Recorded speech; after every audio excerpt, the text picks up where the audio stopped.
Okay, looks like it's going through. Yep, we're on. Okay, great. Well,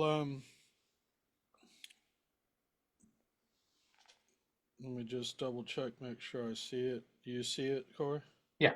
Or did it drop off? Okay. No. No, I see it. Okay. It says Facebook. Yeah, I st okay. Okay, very good. Well, folks, sorry about that. We like to double check, make sure we are live and not doing this and have to redo it. But my name is David Kirsten. I'm a co-host of Quantum Leap here with Cory, not my co-host. And today we're going to talk about Solopreneur, a project that Cory and I have worked a lot on this issue over the years, and Cory in particular has worked a lot longer than I have. So we're going to kind of finish off our discussion on that before our long summer break. But Cory, I just wanted to have you introduce yourself, and if you want to do a quick check in about your experience with solopreneurs, that's fine too. Yeah, I am Cory and I am a collaborative leadership coach. I work primarily with partnerships, working with people who are trying to run a business together. Could be two or more multi-founders, spouses, friends, and so on. And I really like that space because I enjoy the dynamics of relationships, and there's a commitment there to get along and make things happen that people want. People want to get along, but they don't always know how, and especially when there's unspoken disagreements and resentments. And I worked for a long time with solopreneurs on building their business through referral marketing, which is similar to what I'm doing now in the sense of building relationships. And then when I started working with solo business owners are are not where I really enjoy the coaching. My wife enjoys that more, mainly because there's a lot that has to be done as a business owner, and I think it's good to have somebody who can really drive you forward with creating that vision, that mission, getting your business operations in place, and overseeing the decision making, showing what you're missing. That's very important, and there's very good driver coaches for that. The lifestyle of a solopreneur is hard. I like to help them not go it alone, and other coaches can help them do that very well. Yeah, and I mean, a little history of this, how I got interested in this solopreneur project. Of course, it deals with the themes we really deal with on this podcast. Right. And your flight plan got me thinking the module you have on Lyft that I often talk about, which is kind of how to get started with some of the nuts and bolts of a purpose-driven business. But then I realized as a videographer, I'm always explaining to people about, hey, you could use this in your marketing, or you might want to think about this. So I kind of figured I would just write all that stuff down about kind of what works in the field with some kind of insights from people who actually use it and were successful with it, including yourself, other people like colleagues of ours, like maybe Lawrence or Smiley. So whoever wants to contribute, but other things also found in books. I think one thing that's fascinating about it is I feel like this field is relatively young in terms of the expert business books, that there was kind of a wave in the 80s and 90s, but then things kind of slowed down in the early 2000s. You had like Jack Canfield's Success Principles, but then I feel like a little bit of a renaissance here in books on, this kind of new age of thinking, with the importance of why and a lot of other things. So, I see it as kind of an emerging field in a lot of ways. Yeah, there's a lot going on in marketing and the change in the world. And our parents grew up with this sort of, mass marketing, create business by, appealing to as many consumers as possible. It just was the way. If you could create sort of a commodity type of product, then you can just go out and sell it to everybody. And and those kind of things worked really well, but it's as society becomes more prosperous, what we find is that people want to differentiate themselves. They don't want to look like everyone else. They want something that makes them stand out. And so there's this it's becoming more and more. The market's become more and more niche. You're not going to get far in business by trying to appeal to everyone. And like me here, I've got little birds, right?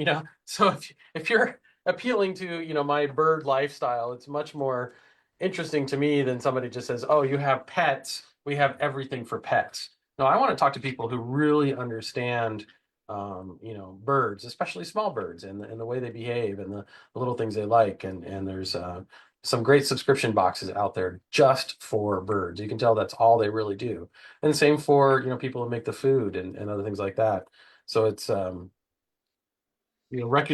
so as a solopreneur, what we did with the idea behind the flight plan was to create a not just a purpose-driven business, but really one that differentiates and says, this is the market I'm going after, not because, it's lucrative, and it could be, but because it really is something that, drives my lifestyle too. These are the people that understand what I'm doing and want it as much as I do. And, need my expertise to help make that happen, whatever that might be. So it's a challenging though, because we want to cast a wide net, but it's so much easier when we have a purpose behind what we're doing and go after the people who believe in that purpose. Yeah, no, that's a good point. I do think that also a lot of the literature out there and the people, the coaches focus on small businesses with employees, so we're not talking about solopreneurs. And that's likely where the market is, the people that have the money to do and the interest to do a lot of the coaching. And I saw just a gap there with solopreneurs, that they're probably the hardest to work with and teach, but that those are kind of our people in a lot of ways, with some of the people we work with, and I think Right. the people who need it the most. So I do think there are some books out there that shows that um, the success you can have. And I don't know, a lot of businesses start as solopreneurs too, in one way or another. So Yeah, it varies. I mean, I was just talking to a franchise um, consultant today who, talks about how he was a plumber, for a, major, government organization, a city organization. And, and when he retired, he's like, I need to do something. And so he, he got himself a franchise, and then now he does some more consulting. And that those kind of people, sometimes they're just looking for a job, right? That is fine. It's not always, it's not necessarily entrepreneurial. It is more, I need a job that, I've got the discipline to run, but I don't know anything about business. But then it's sort of like, well, as I do this more and more, maybe I want to create something and fulfill more of a purpose. And I think that's a decision any business owner, has a right to make. Do I want to just earn money until I'm ready to retire again? Or, do I want to create a business that makes an impact in the part of the world that I care about? yeah, and I just think that some of the background's fascinating on this, and I do got to look a bit more into the literature. And I look forward to having some more people on our podcast to kind of discuss these, and maybe some big picture stuff as well as these modules. And today we're going to kind of wrap up just our discussion of some of the key topics I flagged for solopreneur. And there's actually a lot more than the number of episodes we went through. And if folks are just viewing this one, we did talk about these issues on February 25th, March 4th, and March 11th. So we discussed the earlier chapters, and some of the stuff has evolved. But today I thought we'd discuss three topics. What is a speakerpreneur? What is your podcasting strategy? And what is your collaboration strategy? And in the context we were talking about, I think these things are really new things within maybe the last 10 or 15 years in a lot of ways, or the thinking on them is new. And I think that's why we need more um, discussion of them that's current. For example, podcasts have just blown up recently, but then to actually be successful in business in a podcast is totally different from just having a maybe a successful podcast, so to speak. So I thought we'd just introduce a few of these things, talk about a couple topics, and we'll wrap up. And we're going to read, well, resume in the fall with Quantum Leap, and we'll talk more about this project if it's not close to completion. But first, I just had a question for you about how do you how have you seen entrepreneurs successfully use public speaking to build their business and boost sales? Um, speaking has become a challenge in the last few years. It's because the whole world has changed. Live speaking events are kind of less common, though there's more and more, you're now starting to see more and more organizations have live events, but they have so many opportunities to pull in speakers. I got a little bit involved in that, and during COVID, I was doing the NSA programs and learning to speak. And I don't know actually really where the speaking opportunities are these days. But I think anybody who has something to say, would do well to, work on the speaking skills, using something like Toastmasters, or even joining, a group like B&I where you get to talk every week and talk about your business. Um, and then there's speaker bureaus and other groups for that, like the NSA, where they do have trainings and lots of topics. It's an interesting world out there. I've met people who do that's their entire business is just speaking at conferences, and then there are people who, of course, speak to grow their business. But I think that's actually starting to move more towards podcasting. But I'm not sure entirely about that. Like, is it, are people growing through podcasting? Are they doing their own live video? It's all of that. I think it's not so important to be able to come across as polished, but to be able to be succinct, right? Say what you need to say, tell stories in a way that isn't long and rambling. And, you can do this through podcasting, speaking engagements, and live stream video. All of it really kind of involves the same set of skills. Yeah. Yeah, no, I think you raised some great points there, and really also the change of even since we started this podcast that I do feel like there was some more of a conventional model of being a speakerpreneur before COVID because there was way more live events. That's almost like networking was almost done more exclusively live. And now I think the speaking, you even have speaking on virtual events, so you could be a speakerpreneur in a lot of ways on podcasts, not even having your own podcast, but just joining other podcasts. So it's completely changed. I think the one thing I was going to introduce in this chapter is really the conventional model about how you have that one keynote that converts clients that you try to go out and give it. Maybe it's in real estate, it's a sales seminar for realtors or you're a coach, or maybe it's something else related to real estate. And I think real estate's one of the fields that still has a number of sales conferences and things around, especially in Contra Costa being such a big real estate area. Um, and Yeah. so, Um, a few other places too, that because other people are encouraging me. It depends on what it is your product and what it is you're offering. But there are bar associations. There's a number of different associations that are always looking for people to provide topics and training.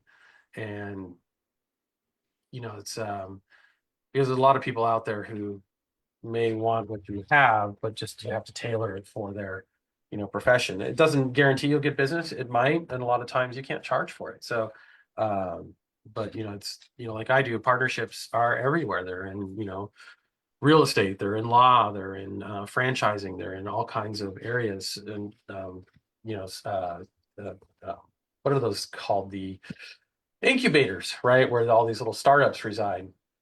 And so oftentimes they love to have people come in and provide topics either in person or on Zoom. And they'll do a lot of the marketing for you and get people into the room. It's just, again, you have to tailor it for the audience and understand, is that the audience you want? And real estate is good for money, but then isn't necessarily, unless you're in that, you love that business, it may not be the best. And if you're in contracting or other kinds of work, there's also like NARI, or if you're in mechanics, or those are your kind of people, there's all kinds of auto associations. Yeah, wherever it is, there's an association that probably would like your content.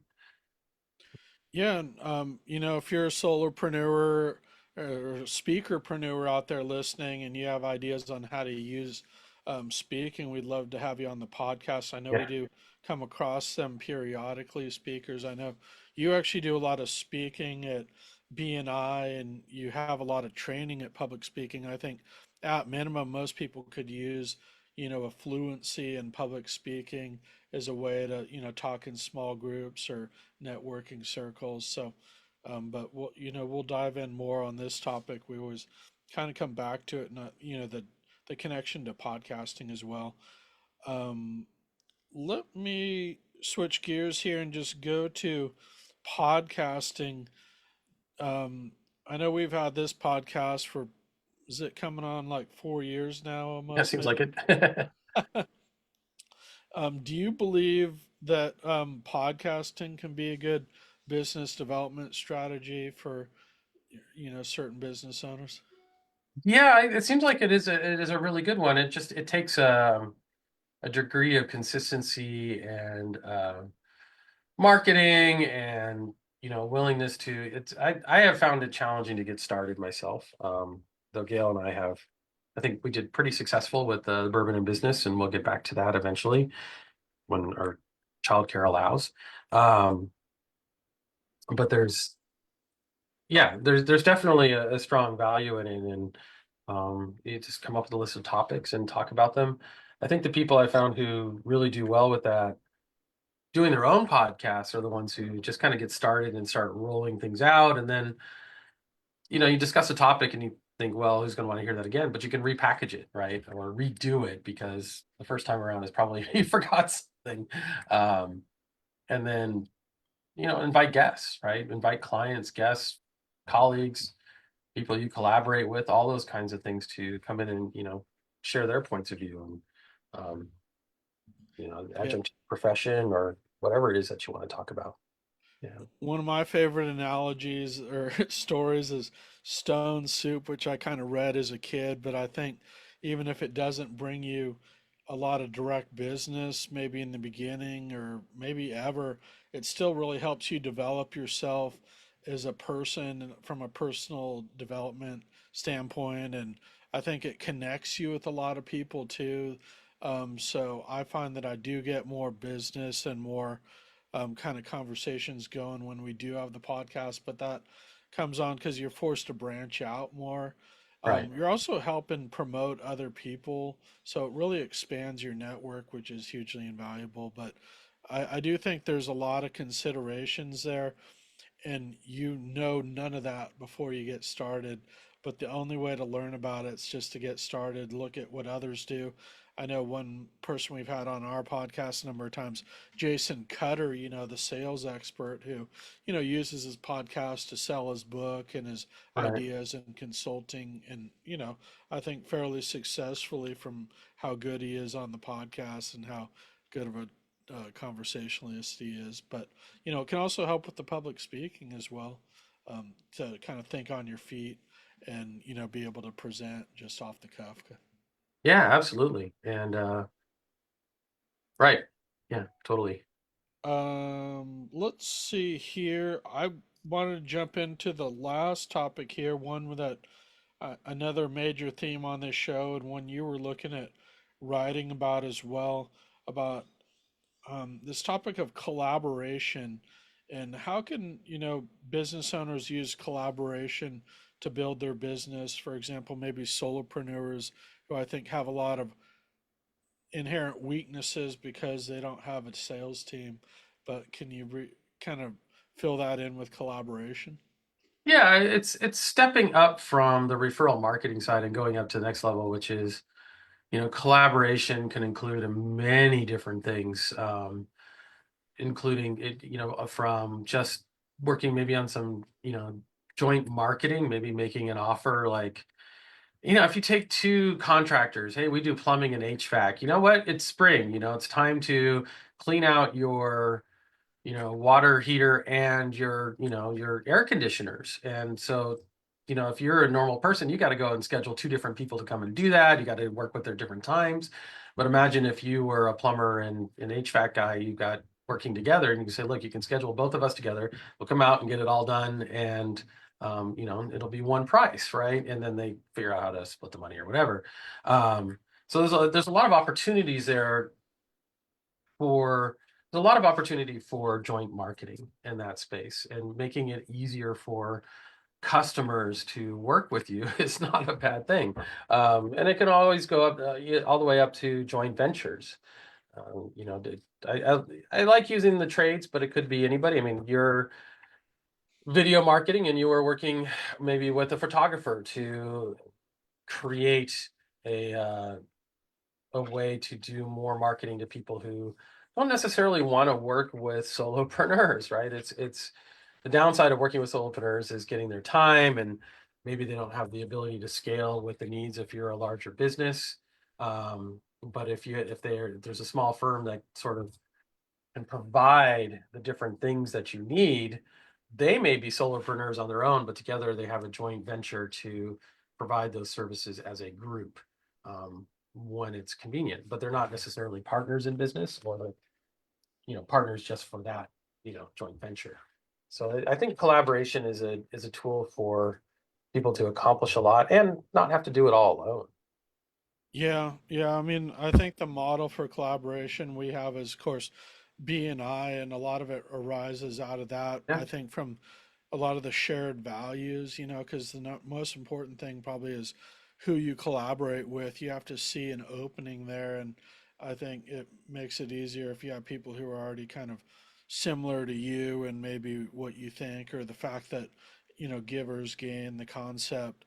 But I, for example, also see, we talked about the importance of having your niche, that there's a lot of types of video I just don't do, because I realize to be successful in video, you have to be, pick your niche. And then, I don't necessarily do, I don't do any weddings or a lot of Right. live events. I do live streaming, and some of that's changed over time, but it's helpful for me to have a Rolodex of people. Maybe it's a photographer who would be good for events.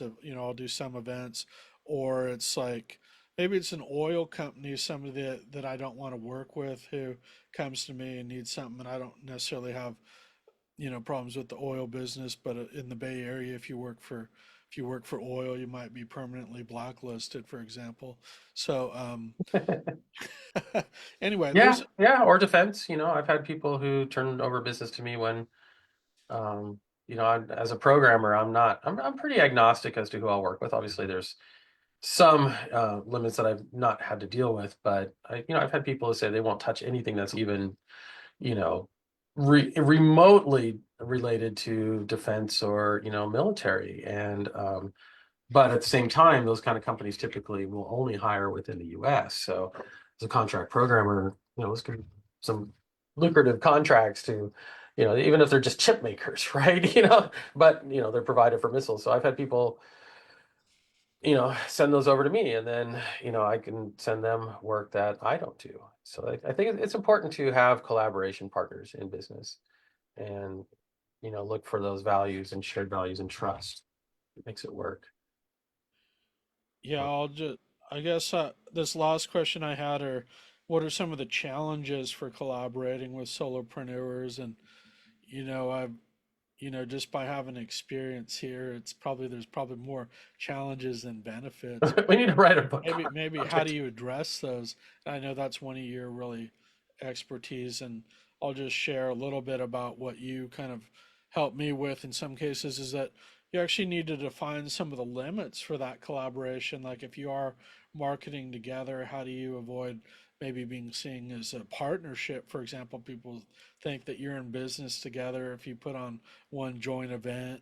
So I do think that the boundaries and just looking at the areas where you can collaborate and be specific about those, but maybe there's certain things you just don't want to collaborate on at all. I don't know if you have any thoughts. Yeah, it depends on the level that you're going to go to. There's probably, I look at it as like everything you do needs to be looked at as a business. And so maybe a joint venture is a small business. I've done that where I worked with somebody to form a small business networking group for technology people. And we formed we did an SBA, a DBA, and created it as a small business.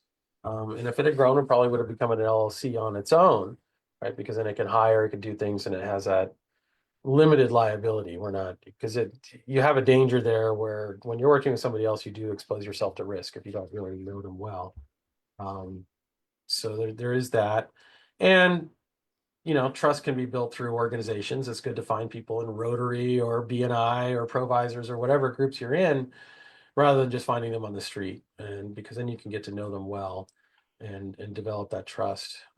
People do lie, cheat, and steal. I've dealt with that with partnerships.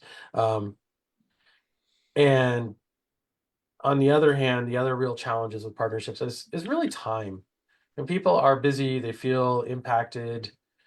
They, a lot of people are entrepreneurs are kind of on the ADHD scale, so they're running all over the place trying to do a lot of different things. So the main thing about collaboration or joint ventures or even partnership is sitting down and discussing a vision. Like, what is it that we want to create here? What are the parameters of that? And we didn't talk about it, but then having a mission. This is exactly what it is going to do. And before we allow anything else to creep in, we have to discuss it and either make it part of the mission or just put it aside until this one is successful. Because there is a tendency to come up with ideas and then it gets overwhelming. We get overwhelmed by the ideas that we have and the attempts at the collaboration that it then just drifts apart because we can't encompass it in the amount of time that we have. So it's if you write out the parameters and you make a plan, even if it's just a very simple plan, we are going to cross market our videography and photography for this type of business in the Bay Area.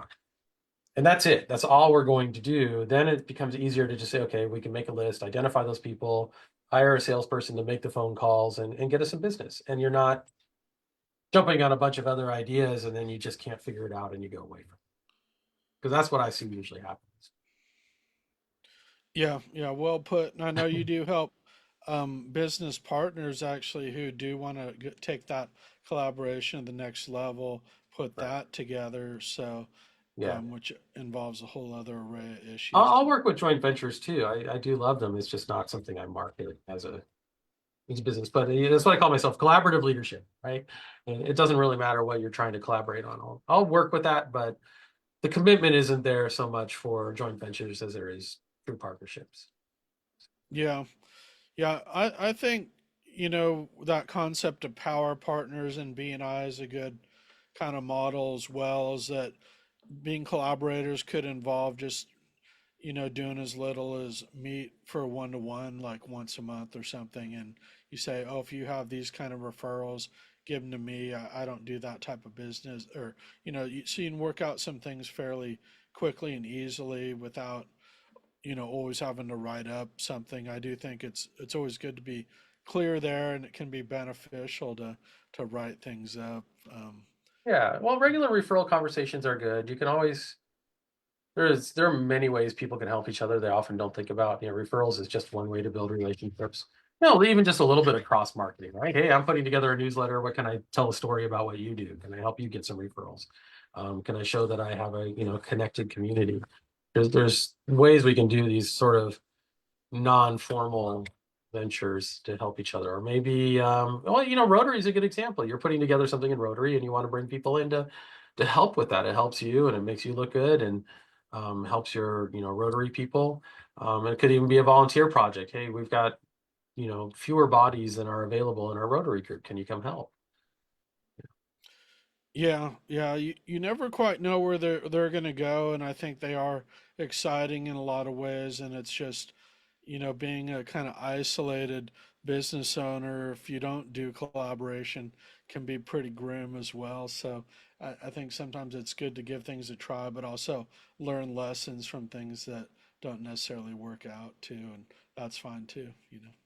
Yeah. Yeah. I wrote a short piece on that recently on with my grandfather. I asked my grandfather had a business in Oakland, and so when I was kind of running around Oakland, getting to meet people and involved in the chamber and other things, I asked my father, it's like, did my grandfather have any involvement with the chamber? And he said, well, your grandfather was never a joiner, right? So I don't know if it's entirely true that he never joined the chamber or any of those other groups, but that's what my father believes about it. And I thought about that and I said, it's so what happens is you just sort of, work on your own and you work long hours and you don't really have anything. And I understand not being a joiner. I think a lot of people are not. But a lot of times it's just because you don't know what to join. And so maybe you try BNI and it doesn't work, or you try a different group and it doesn't work, or you Rotary or Chamber or all these different options. There's so many options out there. But I say give it a try and see if you can find your tribe because it just makes business so much more fun. Great. Well, we'll wrap up there and there. Oh, you're muted. I lost your sound.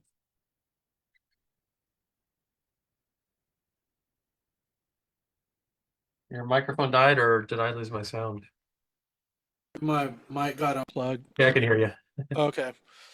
Yeah, the wire got loose on this thing, so thanks. Folks, yeah, I'll just say we're gonna end it there. I do want to say we're taking a long break. We're gonna come back, I think, the end of September with Quantum Leap, and I do actually look forward to sharing these kind of principles and tactics and strategies from solopreneur. I think they're really the most powerful when you actually show them, people actually using them in the field. So we'll have people on the podcast who have used some of these strategies and others, but are really in these categories. And, we've done that on the show for 4 years, but we're going to have a little bit more structure now and some new ideas as well. So, um, uh, Great. yeah. So thanks for joining me today, Corey. We'll enjoy our time off, and I'll see you soon. Okay, we'll see you soon. Thanks.